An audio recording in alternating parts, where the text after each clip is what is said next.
Hello guys, good morning mga kasaragaga is today is Monday. So ayan guys, na pag-open ko sa sa YouTube ko guys, may nag-comment sa akin, ikikwento ko daw ang buhay ko noon. O sige, ikwento ko guys para malaman niyo kung ano si Sarah kayaman talaga noon.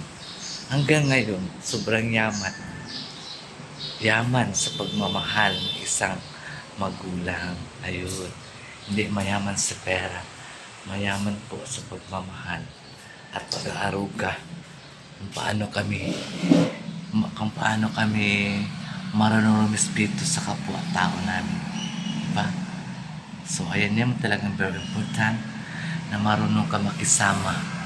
Kahit anong level yan na tao na yan, kung marunong ka makisama, good na good kayo ka. Pero may mga tao man talaga kahit anong pinagsama mo na hindi talaga nila hindi talaga nila ipantay ang sarili nila sa ibang tao, kundi mapataas talaga. May mga taong ganyan. Pero iba yung amo ko guys. Kahit ganito kami, gusto niya level ang lahat. Mayaman na yan ha. Doon ko na-realize na hindi lahat ng tao na may ugaling makasarili. Diba? So, magkain muna tayo isa bago tayo magpinto. Ano kay? Takayaw-yoan ni kay gutom. Ang ulam mo yun ay may paborito is corned beef. Sa una guys, sa totoo lang hindi kami nakakain ng ganito. Alam mo noon, mura lang bilihin. Pero wala man kami pambili. Kasi, basta kakalungkot pagsabihin. Tapos kape. Diba? Noon guys, ang kape namin ito ito ang kape namin noon. Ayan. Yan ang kape namin. Basang lagramiyog ka ng bugas mais. Tapos lagyan namin ng kape. Yun na, kape na siya. So ayan, mamahaw ta. Corned beef ang on-aray.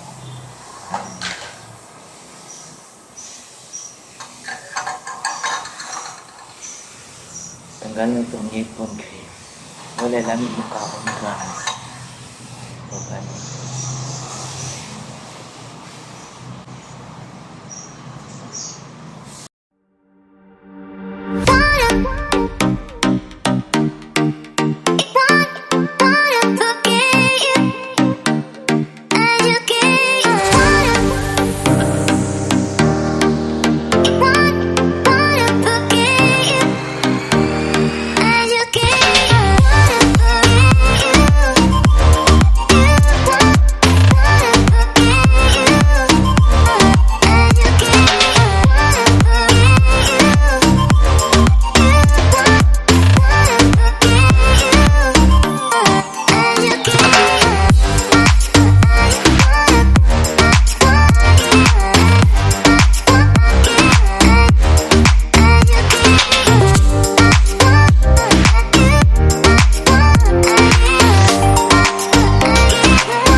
moments later. So ayan guys, magkwento na tayo, mag-start na tayo sa kwento sa buhay ni Sara Gaga.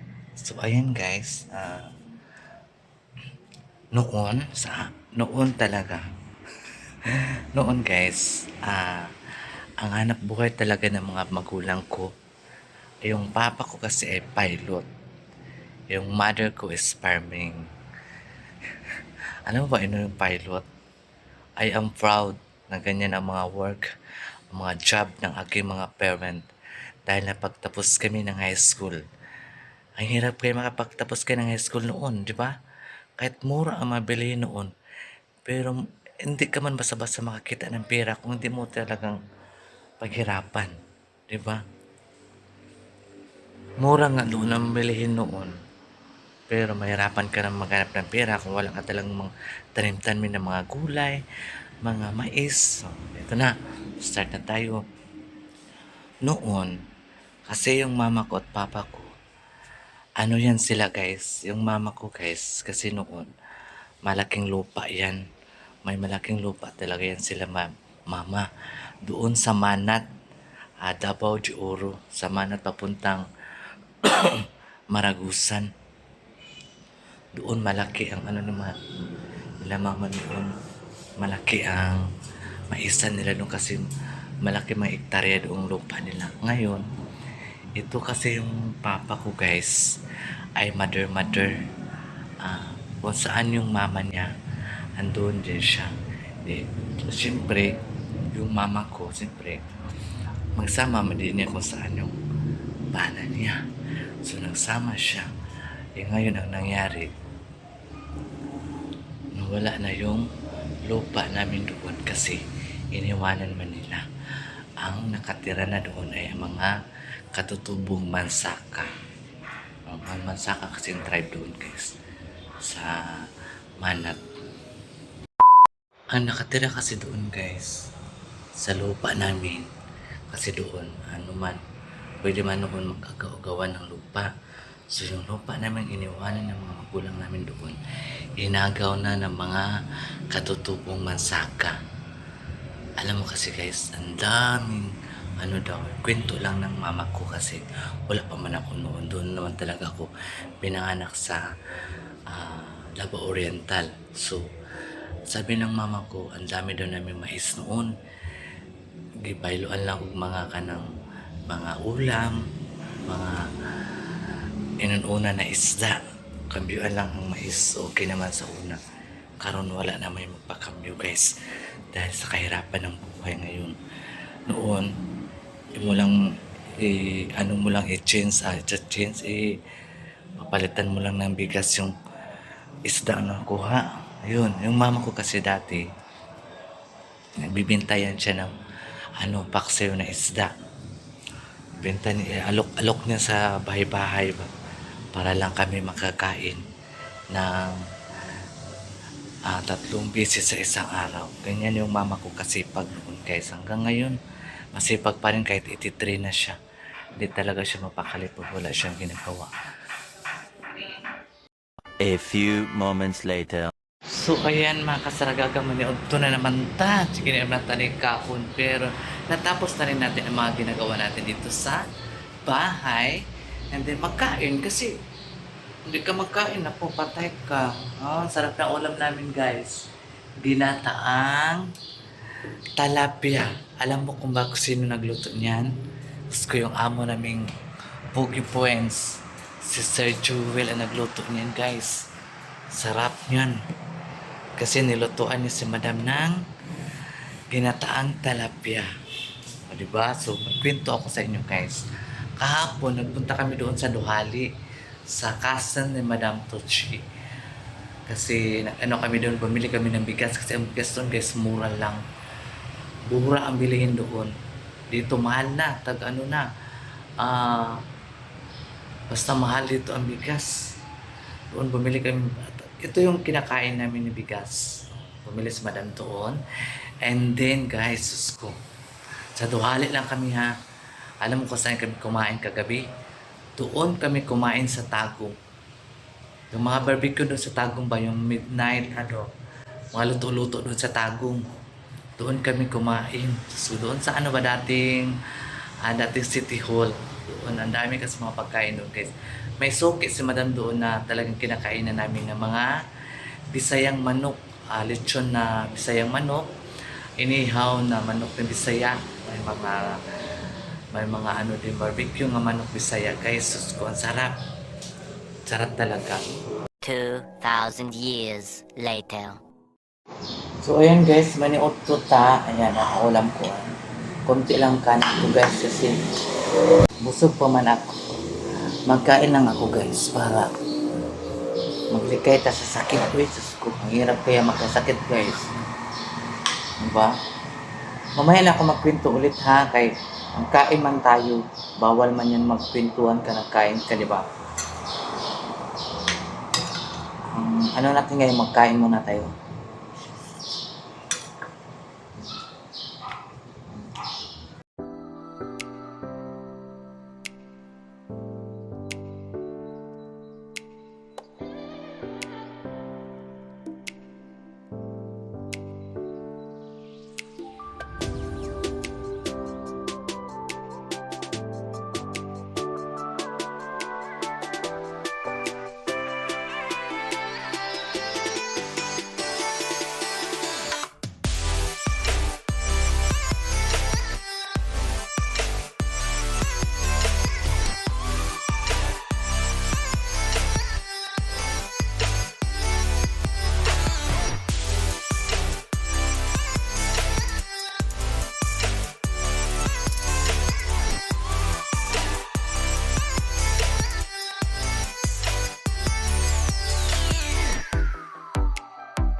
Yun mga kasaragaga, pagpatuloy natin ang mga kwento-kwento sa buhay ni Saragaga. Pasagdi natin ng mga nababas ni Sara, ni Sara Duterte. Hayaan mo natin sila guys.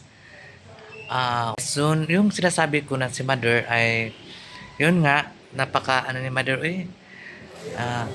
kapuyo naman siya nagpuyo na siya dito sa kong igsuon, dito sa Boulevard, sa kong manghud. Karon, dili man siya ganahan dito guys, kay di daw siya makalihok-lihok. Kaya naan mo akong igsuon sa Isla Verde ba sa Boulevard, nagpuyo. Pero ilan ang balay. Anak siya, dito daw siya mamatay. Daw siya kalihok-lihok. Ang amo man gud guys, kung magkasakit si mama, duola sa SPMC. Kaya dito sa amo agas, layo kayo ang hospital dito sa Gaboy. Layo kayo pundagitan pa man mi. Mabiyahe pa mamang kag 1 hour yata bago ka mabot sa Sigaboy jud sa sentro. Ang amo lang ba nga, di man nataway ba ng panahon. Gusto ko manghudya na siya sa ilaha. Sama na akong mother. Na mangita manggod siya, gusto siya maglihok-lihok, magtrabaho. Naginan ako kung manghud na. Sagdiin na lang na siya. Ato na lang siyang suportahan kung asa siya happy. Ay kung nito suportahan, basin muutong, basin bakulang. Muna, pasagtaan lang namo. Naa siya karon dito sa Panabo City, sa kung LDS namin. Nagtrabaho din siya sa kasang bahay din, katulad sa akin. Andun siya, pero mag-uwi dun siya sa amin kasi yung ID niya mali-mali yung spelling. Ipakorek ba kay dili man ihatag ang ilahang sa senior citizen kung mali ang apelyido. Isa lang ka words na nawali. Grabe no. So okay lang. Ay mag-uli man siya. Pero wala man siya pero noon kay senior citizen, di ba?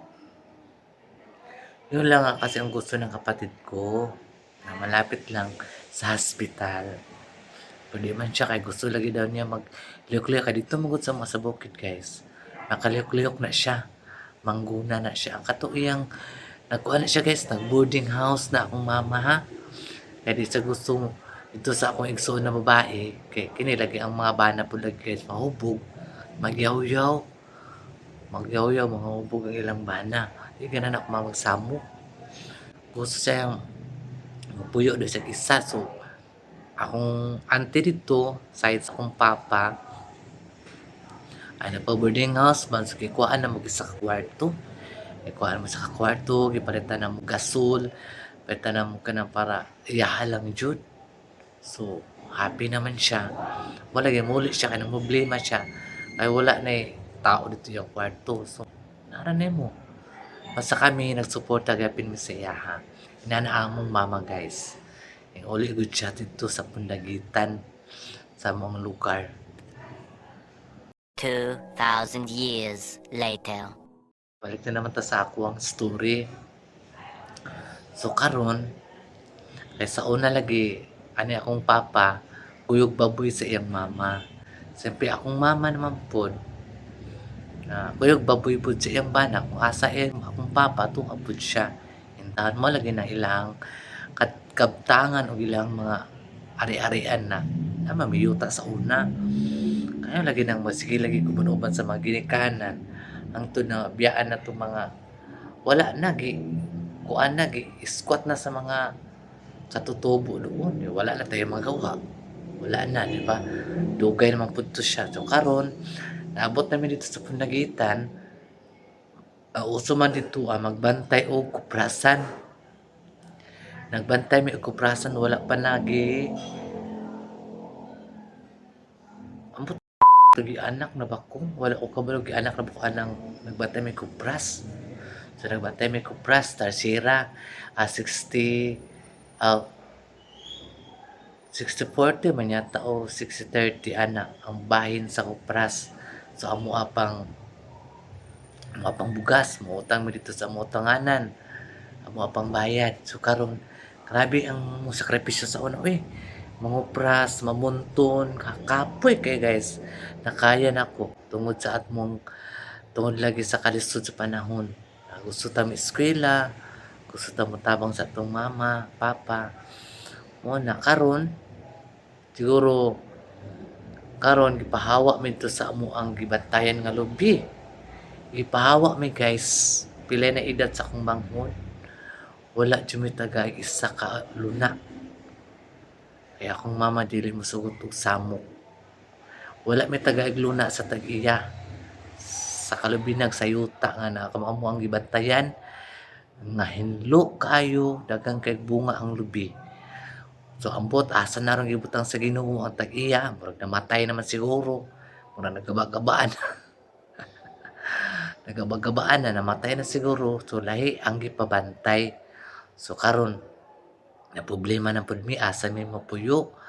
May gani kay naay kaila ang kumari sa akong mama ipapuyo mi dito gyapon sa nagbantay ra gyapon na sila kalubinhan. Gipapuyo namin dito nga area. So pila mi ka bulan di abot tuig dito gipahawa gyapon mi sa tag-iya. Mao to kong papa siguro no na stress namatay ang akong papa. Inangano daghan kay may mga hayop. Daghan kay manok akong papa. Kanding A few moments later. nawala. Kay gipabalin mami. Pagbalin na dito mo na kanang gipuy-an sa akong mama karon.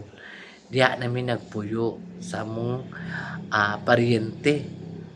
So diha namatay ang akong papa. Siguro nag-uulto siya sa among kung anong nainan ang mong kinabuhi. Nga sige mig pawaon sa mga tao nga maayo mo ta mi limpyo man ta kayo mong ipagpuy-an nga mga area ipahawa pa jud mi atong time. So wala mi mahimo kay kini laging pobre ta wa ta ikasukol. So nagpaubos. Pero wala mi kabalo kung ang tag-iya buhi pa karon. Di ba? Ana lang ang muang kinabuhi sa amo, guys.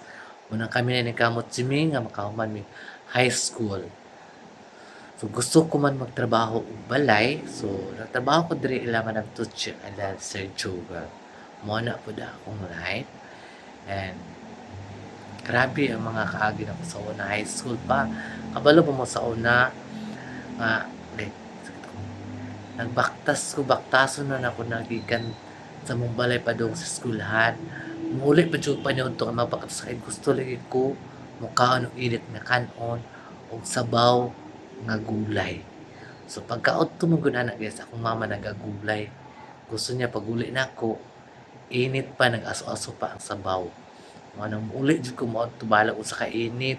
Moagi pa ko guys og tulo ka sapa bago ko maabot sa mong balay.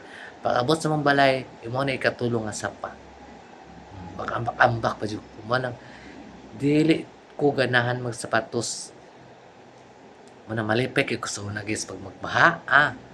Walay sapatos. Kailangan na mabasa ang ko. Mabasa jud ko kay pag walay. Pero di po ko kay ko ganahan kuan kanang sige jud ulan kay ang baha ba dita katabok ta eskwela. Sabi sa una pag-uli pa ukap sa lamesa kay wala ang mama nasa uma. Pag ukap sa lamesa ginamos na ay kamatis lami kayo. Pag ukap sa kaldero mais nga nilungag. Mais nga kanon ba? Mais makasing ano namin noon, konsumo. Dili pa humay. At dili mi kapod og humay sa una, mais ra di siya kay. Namin may maisan, imo naman na siya ipagaling. Ang bayaran lang, ang pagaling lang pamasahe mo ra. Ana may bugas sa kasako. Wala may problema sa anang pambugas, wala may problema panudan kaya ka magulay akong mamang tinanong. Wala ginapaguli na gikan sa eskwelahan, usay na si mother, makagulay siya. Magyaya pagayarong din ako magbaon, hindi ko gana magbaon. Kay inikaod to, pati bugnawa, medyo nang init pa yung kanon, di ba? Taon guys, sabi story pa. Pabalunan ko sa akong mama og kanon. Kaya ang bayot, kaya di man taong kumukaw na ng itlog ba nga. Gibuak itlog nga Bisaya, gibuak ba dito sa akong kanon nga hilaw pa nya iputos og dahon di humot kaayo. Sa kan. Hoy Diyos ko pag-abri na ako guys, ang itlog man na nga Bisaya gibuak man dito sa kanon. Wa ko ni kaon nag-swipe mo sa akong kuan, classmate kay bulad yung sudan. Gusto man siya itlog Nagkambyo mi bulad ako itlog. Kambyo kanon jud kay na nasagula naman ito sa kanon purog naluto naman siya sa kanon guys. Lami kay sa una magbalon labi ng down saging dyan ang amo ang balunan sa una guys kay wala may kapalit og balunan down saging tapos among sudan kanang paksiw tapos bulad lami kayo ini magsaka sa una elementary ko kay muskat mo ko anang unsa to nga kahoy kahoy nga ang iyang bunga kay makaon gani pugon na mo siya ang sa tawag na nga kahoy basta di mo saka mi dito daghang kay may mga classmate saka dito may mga on si babaw nagoy lamisa sa ubos kay talisay ang talisay dako kay talisay na siya kanang round table nga gihimo ba nga kawayan tapos nagoy mga bangko mo saka jumito sa ibabaw kay kabalo man siya sa una mga bata no sa kami sa ibabaw dito may sa babaw mga on pagkambyo mo dito susudanin mo ang ana kambyo ta ganan ko anong bulad ana hindi kay sa una guys na grabe sa una ang mga sa una ang akong resist bayot Diyos ko piso ra. Ang piso magud sa una is tagana ka makapalit na katong puto nga di color tag 25 pesos. Makabaon ko sa una 2 pesos dako na kaayo. Dako na katong 2 sa una mga giring-giring ko mo kita ato Kaabot man na guys ng 2 na giring-giring. Tapos piso nga dako nga karabaw. Mahal kay na kuan kambyuhan na ron ba. Muna dako na kayo. Nya sayo wala pa jud mi balon. Eskwela lang jud mi. Kay akong mama maninda man sa una ka ng kon mabalanghoy mo ka ng bula-bula di malibre na ko kay mangayo man ko sa stick ang sulod sa stick is tulo ka bilog-bilog. Ano niya sa parang bukayo ba? Parang may asukar. Ayun. Libre kami. Mangod sa elementary po, ana. Grabe eh. Grabe ang mga sakripisyo naman sa ana. Hantod karon sakripisyo gyapon. Pero at least dili na kayo may lisod. Okay. Kami mga magsuon, amo na magitabangan namong mama, magtinabangay nami og hatag mo ni ako ni ana ba, di ba? So sa una nga wala pa man jud mi na human na high school. So lisod jud kayo. Malagit sa una, grabe eh. Mangguna, buntag sayo kay wise kay kuday kay bisag walay labunon maglaba-laba ko sa sapa. Amo sapa grabe sa una pratang tinawa. Mag-ambak-ambak ko sa malipay lagi ko kada magbaha kay maglalom tapos dako ang tubig. Ambak-ambak to bay to. Ngayon, o karon ugma Sabado Domingo mangguna dami. Karon ka mangguna day ha. Mangita ko ng mga bulingon. Di ko manglaba ng Friday. Pagka Sabado na ko manglaba kay Friday ka ubag bukid. Sus, pagka man ako laba gipaapas magbukid. Apas po ang bayot kay nangguna mi sa maisan. Nya karon ang among maisan harbiso na. Karon ka ng Sabado kay ana man tandaan akong amiga pud nga bayot na redis ko anang gabi Sabado. Naka namin sayo. Di, wala po ako to siya gituyo guys nga ang akong tiil matigbasan. Matigbasan ba? So sa tigbasan man pag-harvest mi ka ng kuan sa unang mais among putlo ng punuan para limpyo ba. Among putlo sa tigbasan man akong tiil guys. Basta man ako kuyapan man ko. Di anak mama ni pati na syakit sa akong mama. Sara! Ano siya dito ah. Namatay na kuyapan be kuno. Di gidala ko to sa nganang tapahan sa mga nilugit nga kupras. Gidala ko dito. Kaya diri na lang ka. Ayun na pag pilapilit to. Di lipay kayong bayo. Mga ano ng bayit na ma. Muna na akong uli. Kaya lang makaluto ko dito sa'yo. Mga na bayit na mutbot. Pero nagluto ko guys. Hanap ko. Ay, Diyos ko. Ay, disco karon. Bayot. Wala ka disco ang bayot. Ako yung so laki isa giatngan ko sa purtahan. Nagdalag bunal. Pero hilak sa bayot. Basta dyan akong hilak tayo. Anak niya ako yung son nga. Muna, disco tuyo. Di mo samad-samad. Di mo tiil ka para makauli ka. Kaya mo disco dahil ka. Tapos mo disco ka na kay samad. Anak ng bayot. Di bayot yung tingog. Di mo ako magtutiyog sa una guys. Di ko magtubag sa kumaiksuon. Nandita ko pero di ko magtubag-tubag. Wala. Tahimik ka bayo. Jud ko kalaag guys. Wala jud ko kadisco.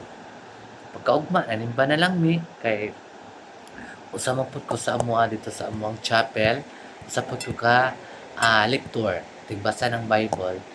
O pagka kuan, ano po na ako kay sa Kristan. Dalawa yung ano ko doon position. Lektor at saka sakristan. Diba? Saan pa kayo niyan? At ganito ako guys. Ganito na talaga ako. So ayan mga kasargaga, thank you so much sa mga solid support sa Saragaga. Maraming salamat po sa inyong lahat. O suportahan po natin si BP Sara Duterte pagka presidente this coming 2028. Ayan, suportahan po natin si Sara guys. Duterte kami. Ayan guys, ayan natin ng batikos kay Sara. Manahimik man talaga yan sila guys kasi talo naman talaga ka Sara. Mindanao palang daan. Diyos ko, wala na. Sara na talaga. Sara, sulit talaga kami kay Sara guys. Ang mayor namin dito sa Davao City. Si Sara Duterte kami. So ayan guys, thank you so much. Please don't skip my ads sa Sara and paki-like and share and subscribe. So ayan, bye-bye. I love you mga kasaragaga.